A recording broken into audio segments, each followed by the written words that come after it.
রাত 12টার দিকে আমার মোবাইলে একটি ফোন এসেছিল। সেই ফোনে আমার ঘুম ভাঙলো।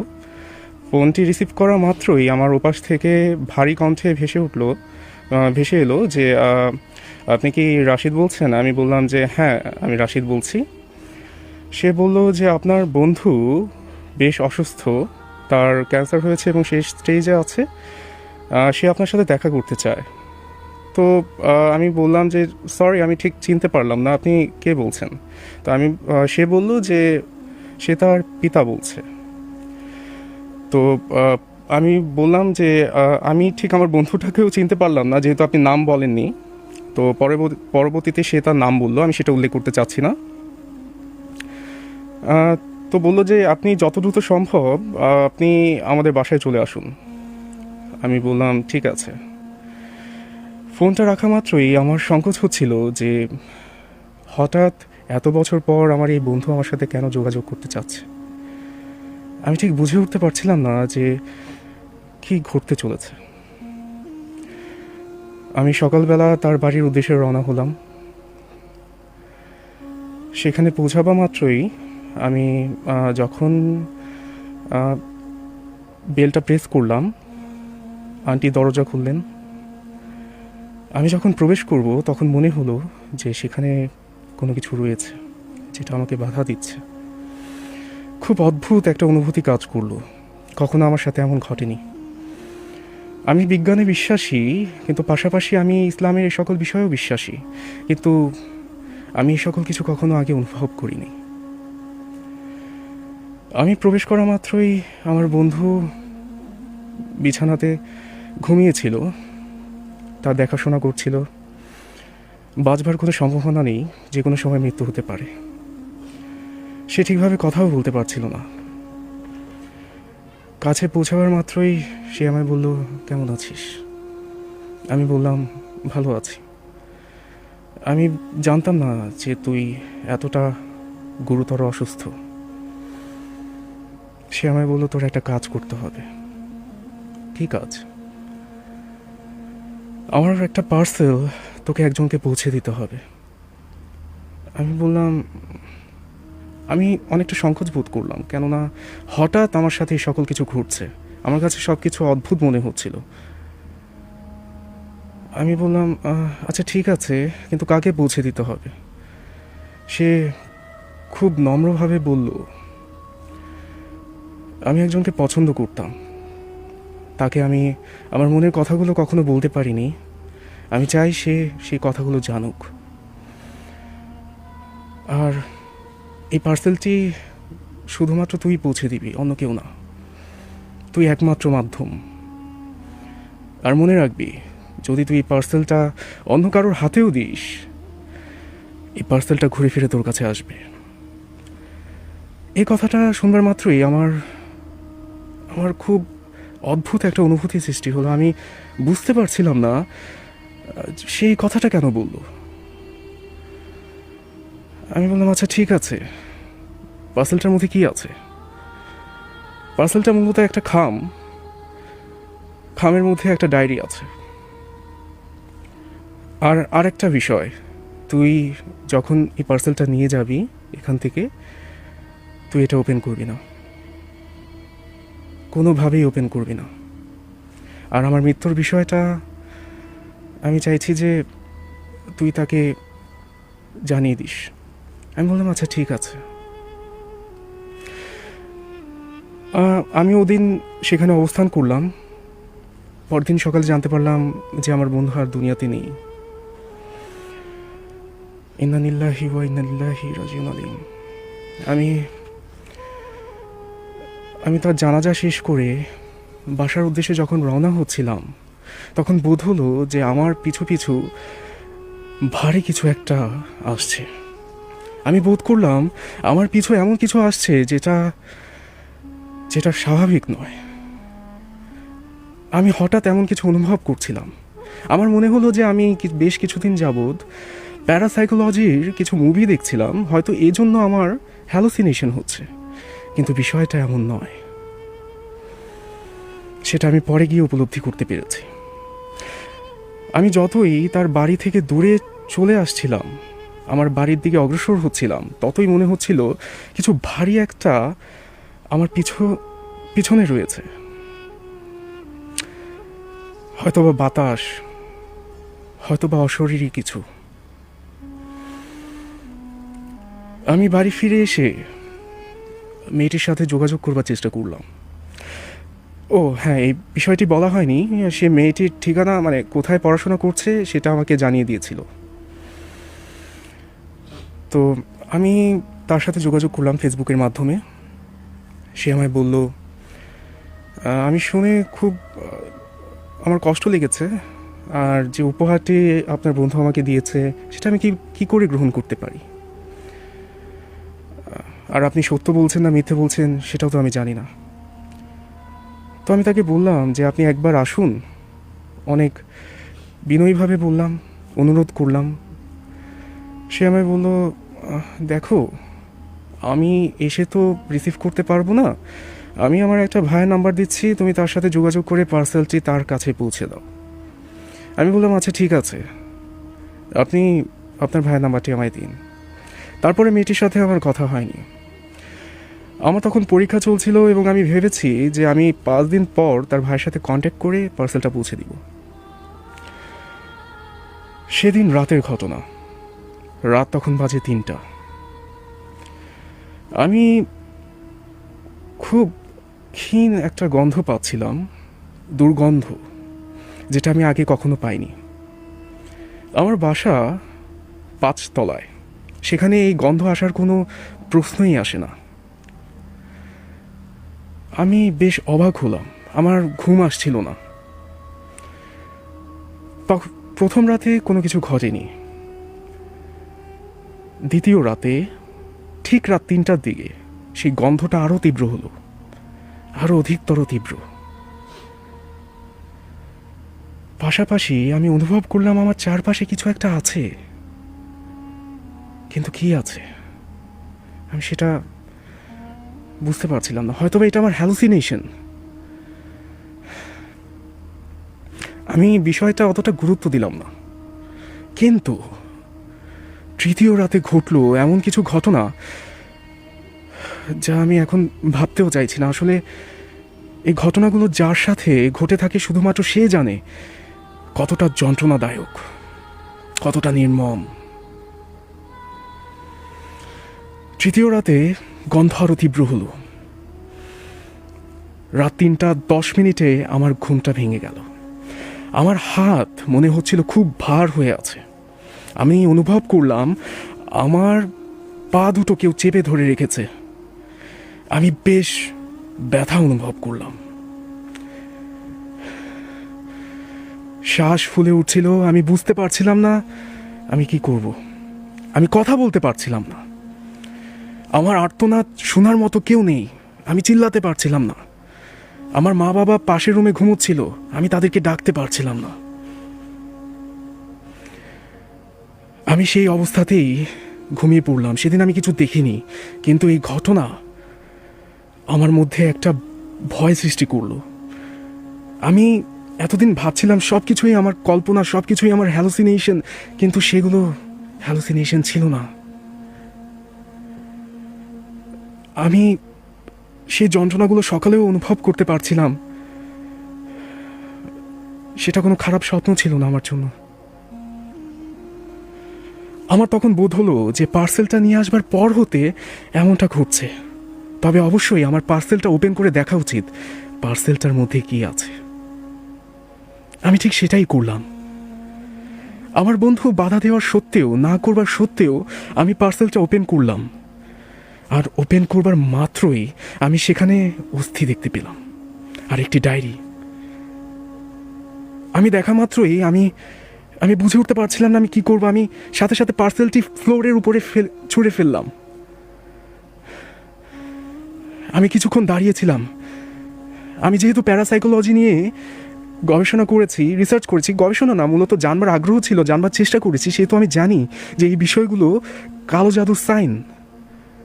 তবে কি সে কালো জাদু করেছে? আমি ডায়েরিটা, আমি খামটি আবার তুলে ফেললাম ফ্লোর থেকে। তুলে অস্থিটি আমি বের করে একটি পাশে রাখলাম এবং ডায়েরিটি বের করে খুলবার চেষ্টা করলাম। আমার গায়ে, আমার শরীরে যত শক্তি আছে সব শক্তি প্রয়োগ করে আমি ডায়েরিটি খুলবার চেষ্টা করলাম, কিন্তু আমি ব্যর্থ হলাম। কারণ কারণ আমি জানি না, আমার মন আমি বুঝতে পারছিলাম না, একটা সাধারণ ডায়েরি আমি খুলতে পারছি না। আমি আমি কি করবো আমি বুঝতে পারছিলাম না। আমি খামের মধ্যে ডায়েরিটি রেখে দিলাম, আমি অস্থিটিও সেটির মধ্যে রেখে দিলাম। আমার বোধ হলো যে আমার এই বিষয়টি জানা উচিত, তাই আমি আবার ছুটে গেলাম আমার বন্ধুর বাসায়। তার বাবা মা বিদেশে উদ্দেশ্যে রওনা হয়ে গেছে। আমি জানতে পারলাম সেখানে গিয়ে, সেটা জানিয়েছে আমাকে সেখানকার দারোয়ান। তো সে বলল যে আপনি তো এখন প্রবেশ করতে পারবেন না। আমি বললাম যে আমি আন্টির সাথে কথা বলতে চাই। তো আমি আন্টিকে ফোন করলাম, সম্পূর্ণ ঘটনা খুলে বললাম। সে বলল যে আচ্ছা ঠিক আছে। দারোয়ানের সাথে কথা বলে সে আমাকে রুমে প্রবেশ করবার ব্যবস্থা করে দিল। আমি প্রবেশ করে তার রুমটা খুব ভালোভাবে পর্যবেক্ষণ করা শুরু করলাম। নিশ্চয়ই এটা রহস্য রয়েছে রুমের মাঝে। আমি ধীরে ধীরে ধীরে ধীরে সব বস্তুগুলো ঠিকভাবে পর্যবেক্ষণ করছিলাম। এর মধ্যে আমি খুঁজে পেলাম একটা ডায়েরি। এই ডায়েরি আমার বন্ধুর। সে ডায়েরি লিখতে পছন্দ করত। সেই ডায়েরিতে লেখা ছিল, আমি হয়তোবা আর বেশি দিন বাঁচব না। আমি জানি আমি তোমাকে এই কথাগুলো বলে যেতে পারলাম না। আমার মনের মধ্যে খুব কষ্ট হচ্ছে, কিন্তু আমি চাইবো না যে তুমি অন্য কারোর হও। আমি চাইবো না তুমি অন্য কারোর কাছে যাও। এই জন্মে না হলেও আগামী জন্মে আমি তোমার সাথে সারাটা জীবন অতিবাহিত করতে চাইব। তাই আমি তোমার কাছে একটা পার্সেল পাঠাচ্ছি।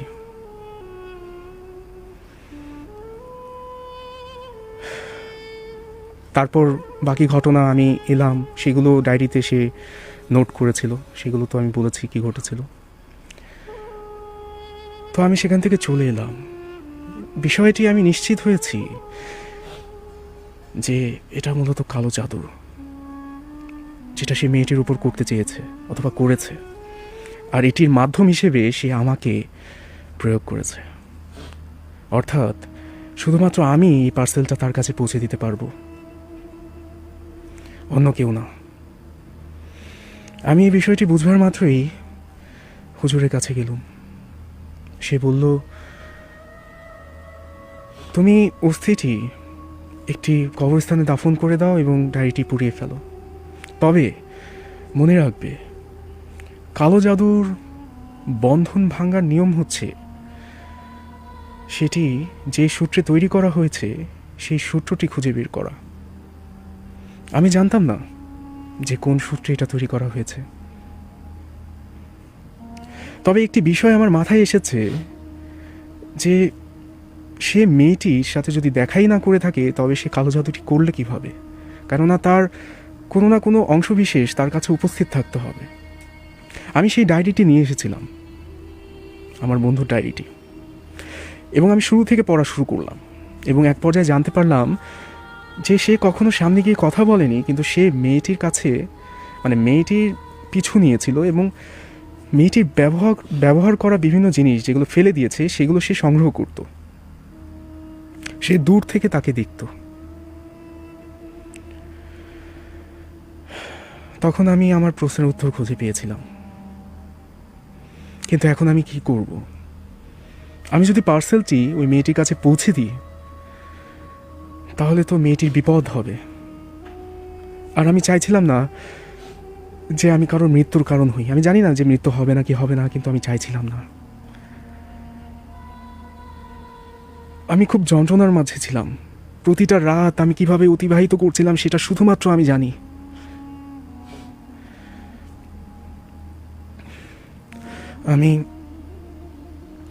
আমি সিদ্ধান্ত নিলাম যে আমি অস্থিটি কবরস্থানে দাফন করব এবং ডায়েরিটি পুড়িয়ে ফেলব। এবং আমি তাই করলাম। সেটি করবার মাত্রই দেখলাম যে সব কিছু স্বাভাবিক হয়ে গেল, একদম স্বাভাবিক। আমার সাথে আর কোনো ঘটনা ঘটছিল না, আমার রুমে সেই দুর্গন্ধ চলে গেল, সব কিছু স্বাভাবিক হয়ে গেল।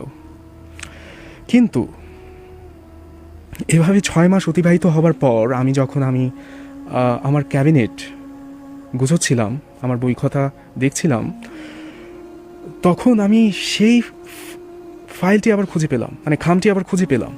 আমি সেটা দেখে প্রচণ্ড অবাক হলাম যে এটা কি করে সম্ভব, আমি নিজ হাতে এটা পুড়িয়েছি, এটা কি করে আসতে পারে, এটা কোনোভাবেই আসার কথা না। আমি শকের মধ্যে ছিলাম, এটা অসম্ভব বিষয়। মানে আমার সাথে সেসব ঘটে চলেছে যে সব কিছু আমি কখনো মানে ওভাবে বিশ্বাস করিনি। আমি শুধুমাত্র ছবিতে দেখে এসেছি। আমার সাথে বোধ হচ্ছিল যে আমি কনজুরিং মুভি আমার সাথে বাস্তবে ঘটে চলেছে। আমি কি করব বুঝতে পারছিলাম না।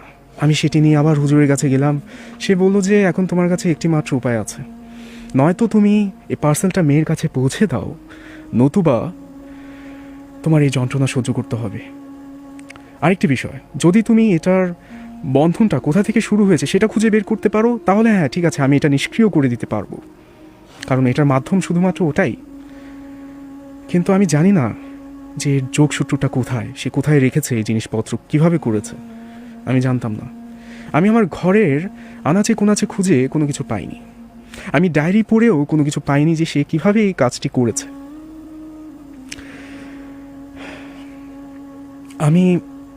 আমি তখন সিদ্ধান্ত নিলাম যে আমি এই ডায়েরিটি পৌঁছে দিব না, এটা আমি নিজের কাছে রেখে দিব এবং এটা আমি আবারও পুড়িয়ে ফেলব, আর যা হবে তা দেখা যাবে।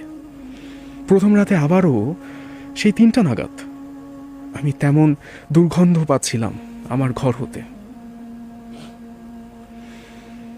সেই আবারও বোধ হচ্ছিল কেউ আমার হাত পা চেপে ধরেছে, বোধ হচ্ছিল কেউ আমাকে যন্ত্রণা দিচ্ছে। আমি বুঝতে পারছিলাম না যে আমি কি করব।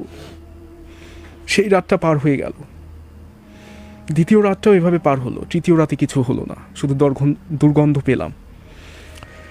আমি শুধু অপেক্ষায় ছিলাম যে সে কখন আমাকে সরাসরি আক্রমণ করবে। তো চতুর্থ রাতে আমি সেটা পুড়িয়ে ফেললাম, আবারও পুড়িয়ে ফেললাম, এবং সেই রাতে আমার উপর ভয়ানক একটা আক্রমণ হলো। আমি সৃষ্টিকর্তার প্রতি বিশ্বাস রেখেছিলাম, আমি শুধুমাত্র হৃদয় থেকে তাকে ডাকছিলাম যেন সে আমার রক্ষা করে। তাছাড়া আমার কাছে আর কোনো উপায় নেই, আমি জানি না আমি কিভাবে বের হব। আমি বুঝতে পারছিলাম না।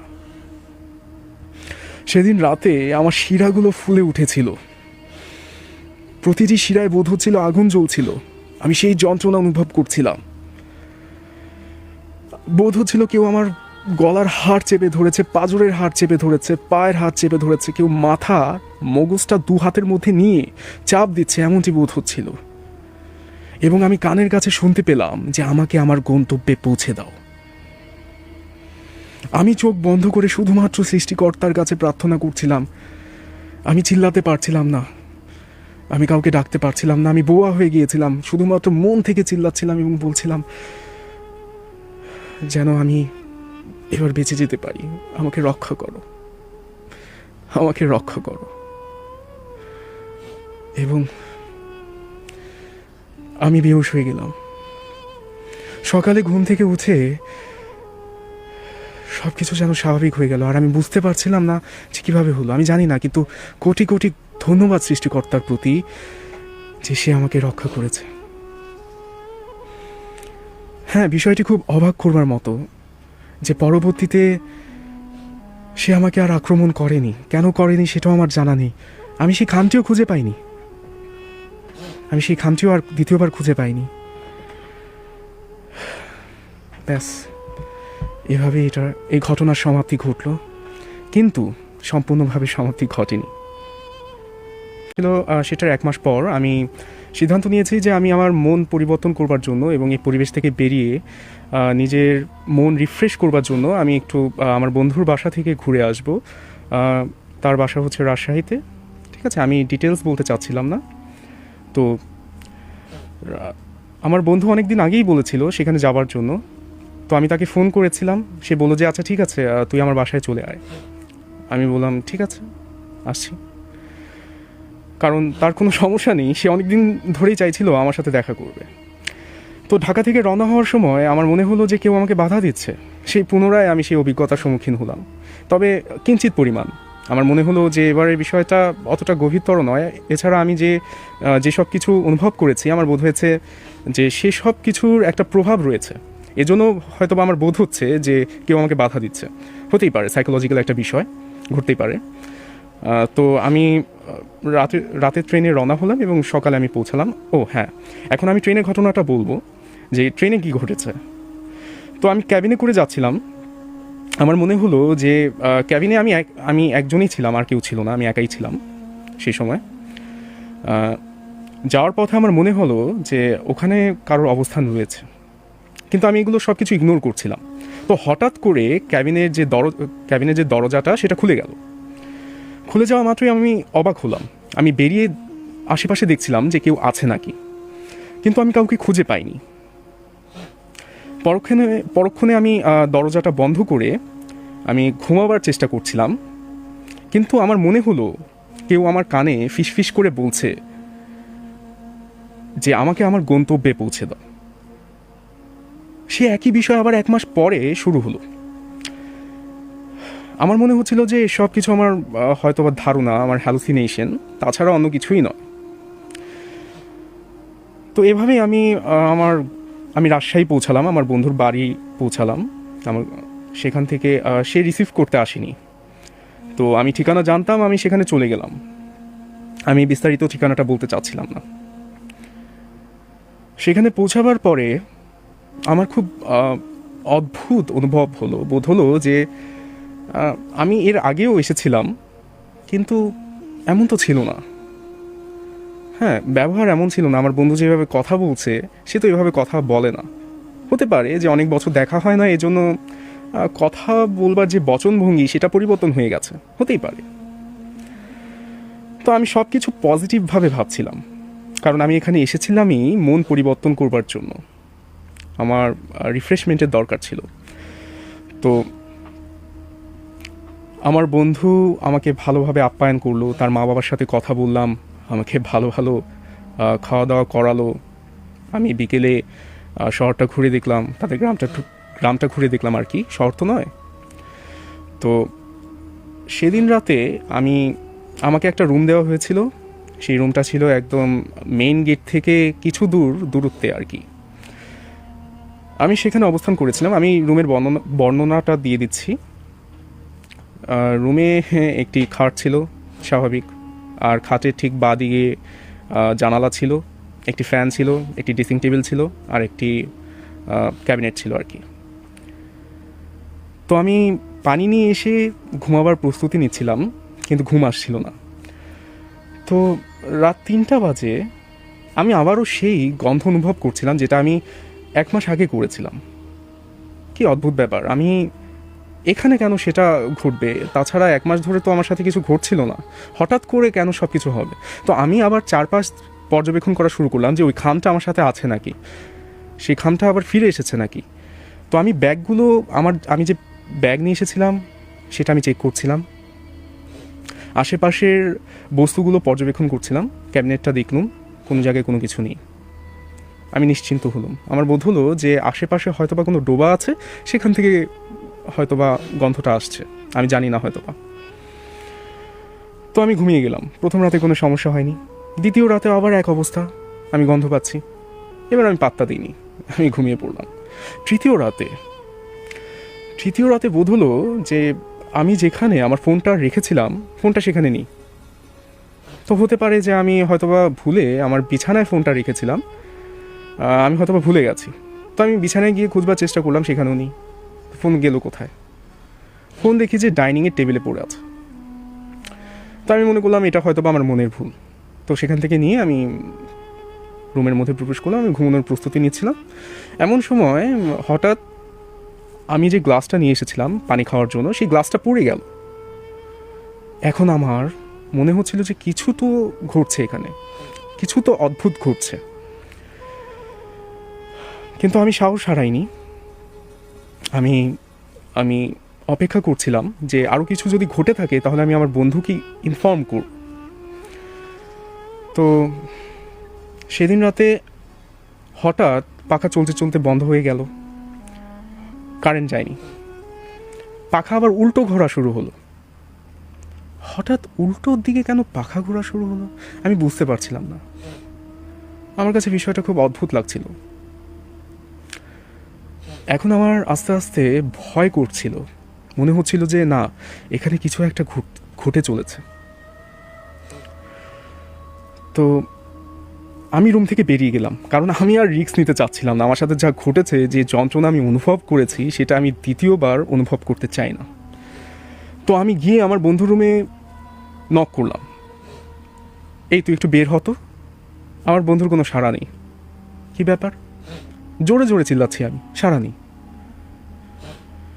এর মধ্যে হঠাৎ মনে হলো কিছু একটা আমাকে ধাক্কা দিয়ে চলে গেল। আমি খুব ব্যথা পেয়েছি, কিন্তু আমি অজ্ঞান হইনি। আমার কাছে মনে হচ্ছিল যে আমি আবার সেই পরিবেশের মধ্যে চলে এসেছি। আমি যেখান থেকে দূরে পালাবার প্রস্তুতি নিচ্ছিলাম, সেই পরিবেশ আবার আমার কাছে ফিরে এসেছে। আমি আমি তখন আমার বন্ধুর দরজা জোরে জোরে বাড়ি মারছিলাম, তুই বের হ, এখানে খুব অদ্ভুত ঘটে চলেছে, আমি বুঝতে পারছি না যে কি ঘটছে, তুই একটু বের হ, তাড়াতাড়ি বের হ। কোনো সাড়া নেই। এর মধ্যে হঠাৎ মনে হলো কেউ আমার হাত পা আবার চেপে ধরেছে। আমার সেই অনুভূতি আমি আবার অনুভব করছি, এবং এক পর্যায়ে এতটা যন্ত্রণা অনুভব করছিলাম যে আমি আপনাকে বলে বুঝতে পারবো না। আমি ওখানেই পড়ে বেহুশ হয়ে গেলাম। এক তো আমি অলরেডি দুর্বল ছিলাম, একটা বাতাস পাস করে গেছে, সেই বাতাসের ধাক্কায় আমার অবস্থা এভাবেই নড়বড় হয়ে গেছিল। তো সকালবেলা ঘুম থেকে উঠবার পর আমি আমার বন্ধুকে বললাম যে কী রে, আমি রাতের বেলা এত জোরে জোরে তোর দরজা ধাক্কাচ্ছিলাম, তোর কোনো খবর নেই? তুই কি ঘুমের ওষুধ খেয়ে ঘুমোচ্ছিলি নাকি? কোথায়, আমি তো তোর কোনো শব্দ শুনিনি। আমি এত জোরে জোরে চিল্লাচ্ছিলাম, তুই শব্দ শুনিসনি? না, আমি কোনো শব্দ শুনিনি। তারপর আমি বললাম যে আচ্ছা ঠিক আছে, যেহেতু শুনিসনি, আজ রাতে তুই আমার সাথে ঘুমাবি। কেন, তোর সাথে কেন ঘুমাবো, তুই কি বাচ্চা? আমি বলি যে তুই যেটা জানিস না সেটা বলিস না, এখানে কিছু একটা ঘটছে। বললাম কি ঘটছে? তুই অনেক বেশি ভাবিস, এভাবেও তুই অনেক মন গড়া কথা আমাকে বলেছিস, আমার সেগুলো একদমই বিশ্বাস হচ্ছে না। কি করেছিস না করেছিস, কি ঘটেছে, তোর মনের মতো করে তুই বলে যাচ্ছিস। যাই হোক, এগুলো বিশ্বাস করার মতো কথা না, আমি এগুলো বিশ্বাস করি না। আচ্ছা ঠিক আছে, তোর বিশ্বাস করতে হবে না, তুই শুধুমাত্র আমার সাথে ঘুমাস। পরদিন আমি ঘুমোতে গেলাম, সেও আমার সাথে ঘুমোলো। রাত 3টার দিকে সেই পরিচিত সেই গন্ধ আমি আবার পেলাম। তো আমি ঘুম থেকে উঠে দেখি আমার বন্ধু আমার পাশে নেই। তো আমি বেরিয়ে গেলাম। বেরিয়ে আমি যে আমার বন্ধুর রুমে যাব সেই শক্তিটা পাচ্ছিলাম না, আবার আমার হাত পা চেপে ধরেছে। আমি আমি মনে হচ্ছিল যে আমাকে কেউ টর্চার করছে, প্রতিনিয়ত টর্চার করছে।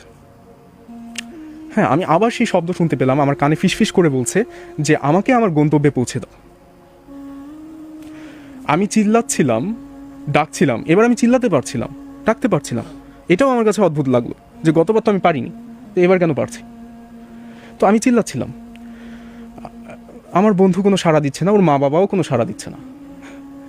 আমি বুঝতে পারছিলাম যে একটা মানুষ এতটা যন্ত্রণার মধ্যে আছে, তারা কোনো সাড়া দিচ্ছে না।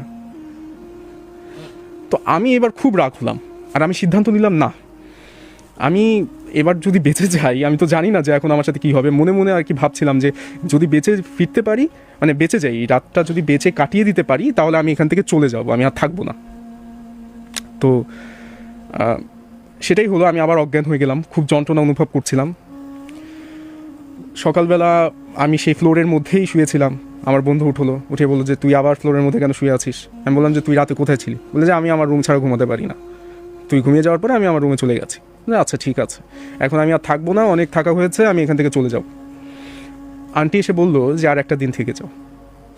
বললাম যে না আন্টি, দেখুন, আমি আন্টিকে সব খুলে বললাম যে এই সব কিছু ঘটছে। এতদিন আমি বলিনি যে কি ঘটছিল, এখন আমি বললাম, সরাসরি বললাম যে আন্টি আমার সাথে এমনটা ঘটছে।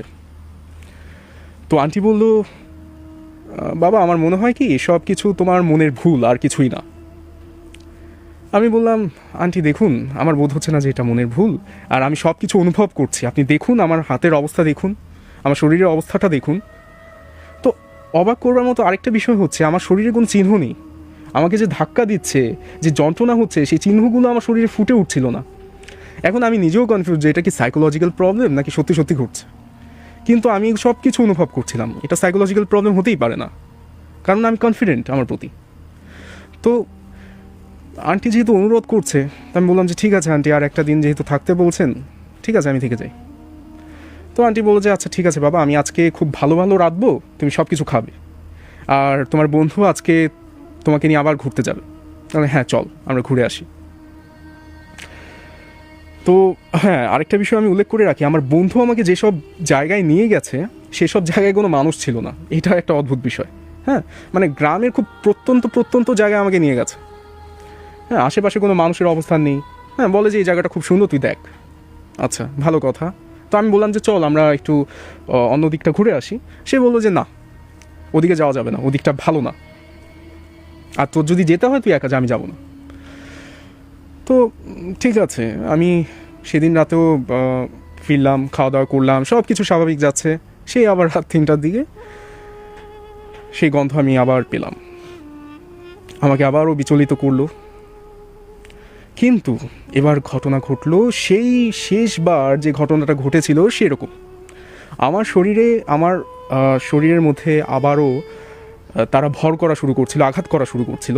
আমার শিরা উপশিরাতে বোধ হচ্ছিল যে আগুন জ্বলছে। হ্যাঁ, তেমনই ঘটছিল, সব কিছু তেমন ঘটছিল। আমি আবার সেই যন্ত্রণাগুলো সহ্য করছিলাম, আমি বুঝতে পারছিলাম না যে আমি কীভাবে বের হব এখান থেকে। তো এমন করতে করতে আমি অজ্ঞান হয়ে গেলাম। তো স্বাভাবিক আমি ভেবেছিলাম যে ঘুম থেকে উঠে হয়তোবা আমি থাকবো সেই ফ্লোরে পড়া অথবা বিছানায়, যেহেতু আমি বিছানা থেকে উঠিনি, সব কিছু বিছানায় ঘটেছে, তাহলে বিছানায় থাকবো।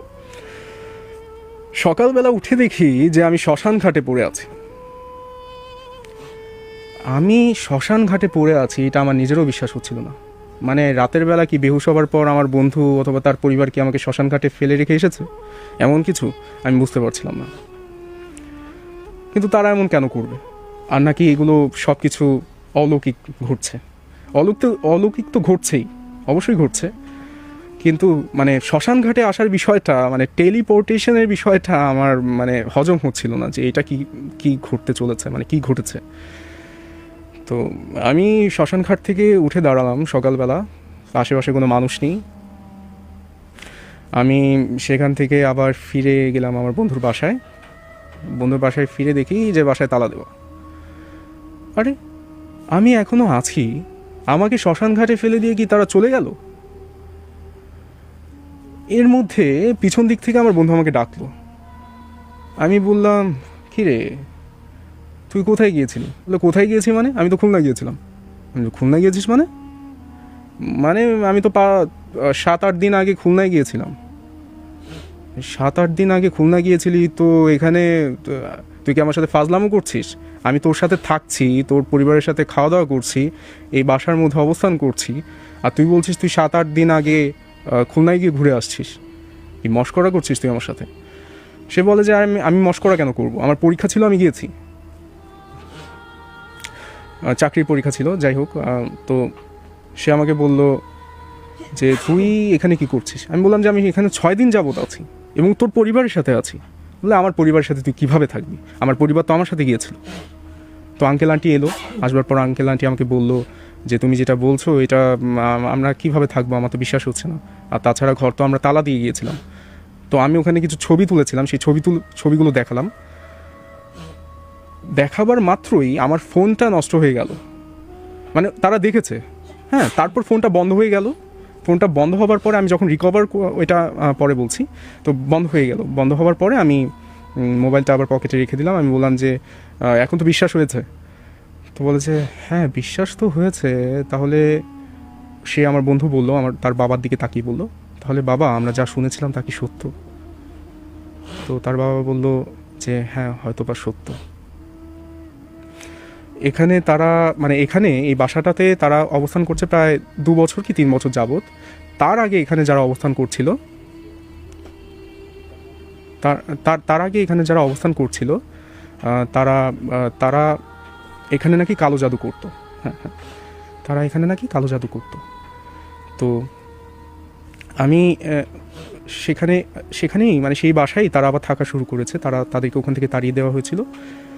তো আমি বললাম যে এখানে কালো জাদু করা হতো, বলে হ্যাঁ এখানে একটা ছেলে থাকতো, সে এখানে প্রায়শই আসতো, সে ঢাকায় থাকতো আর কি, এখানে ঘুরতে আসতো এবং যখনই আসতো আমি শুনেছি যে তারা নাকি কালো জাদু করতো, মানে সে নাকি কালো জাদু করতো আর কি। তারা বলতে তার আরেকটা বন্ধু ছিল, তো সে পরবর্তীতে আর আসেনি, যাই হোক। তো সে এখানে প্রায়শই কালো জাদু করতো।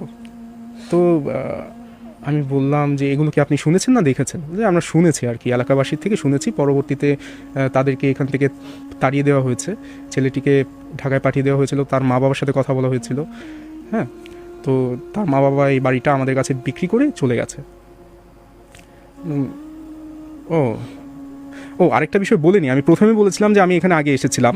হ্যাঁ, ওই বাড়িতে আমি আসিনি, ওই বাড়ির পাশেই আমার বন্ধুর বাড়ি ছিল, ওই বাড়ি সহ এই বাড়িটা তারা কিনে নিয়েছে। হ্যাঁ, এই বিষয়টা উল্লেখ করিনি, নাহলে বিভ্রান্তি সৃষ্টি হবে। তো এই গেল। তো আমি এখন মূল বিষয়টা বলবো। আমার ভাগ্য খুব ভালো, আমি ঘুরে ফিরে সেই জায়গায় এলাম। আমি সে সব কিছু অনুভব করছিলাম, তাহলে অবশ্যই এখানে কোনো ঘটনা আছে। তো আমি বললাম যে আচ্ছা ঠিক আছে, বাড়ির মধ্যে প্রবেশ করো, আমি বাড়িটা ভালোভাবে পর্যবেক্ষণ করব। তো বাড়ির মধ্যে প্রবেশ করে আমি সেই রুমটাতে চলে গেলাম। সেই রুমটা ছিল হচ্ছে একদম নিচতলার একদম কর্নার স্থানে, সেখানে তালা দেওয়া ছিল, সেখানে কেউ প্রবেশ করতো না। আমি বললাম যে রুমটা খোল, বললেন কি না রুমটা খোলা যাবে না, এটা খুব ভয়ঙ্কর হতে পারে। তো বলে যে না তুই রুমটা খোল।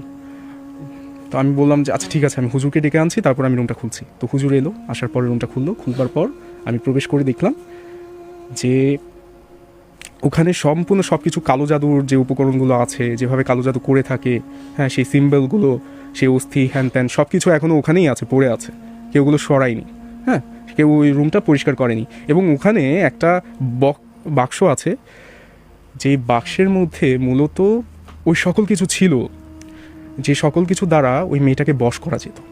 এখন সেটা আমি কিভাবে বুঝতে পেরেছি, আমার বন্ধু যে ডায়েরিটা ছিল, সেই ডায়েরিতে লেখা ছিল যে সে কি কি সংগ্রহ করেছিল মেয়েটির, এবং সে সকল কিছুই ওই বক্সের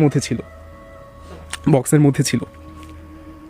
তো আমি তখন আমি ওইটা নিয়ে আমি হুজুরকে সব বললাম যে হুজুর এমন এমন হয়েছে, আমার সাথে এমন এমন ঘটছে, এখন আমি তো এটা তোর পেয়ে গেছি, এখন আমি কি করব? তো হুজুর বলল যে আচ্ছা ঠিক আছে, তাহলে আমি দেখছি এটা কি করা যায়। তারপর তিনি সেটাকে নষ্ট করে দেওয়ার পরে বলল যে তোমার সাথে আর কখনো এমন কোনো ঘটনা ঘটবে না, চিন্তা করো না, তোমার সাথে যা কিছু ঘটে এসেছে সব কিছুই শেষ হয়ে গেছে, এখন তোমার ভয় পাওয়ার কোনো প্রয়োজন নেই। তারপর আমি বললাম যে ঠিক আছে, অসংখ্য ধন্যবাদ আপনাকে। আমার বন্ধুকে সব কিছু বললাম, সে বললো যে হ্যাঁ বুঝতে পেরেছি, তোর সাথে অনেক বড় একটা ট্র্যাজেডি ঘটে গেছে, এখন তুই আমার বাসায় কিছুদিন অবস্থান কর, একটু ঘোরাফেরা কর, তারপর সব কিছু ঠিক হয়ে যাবে। তো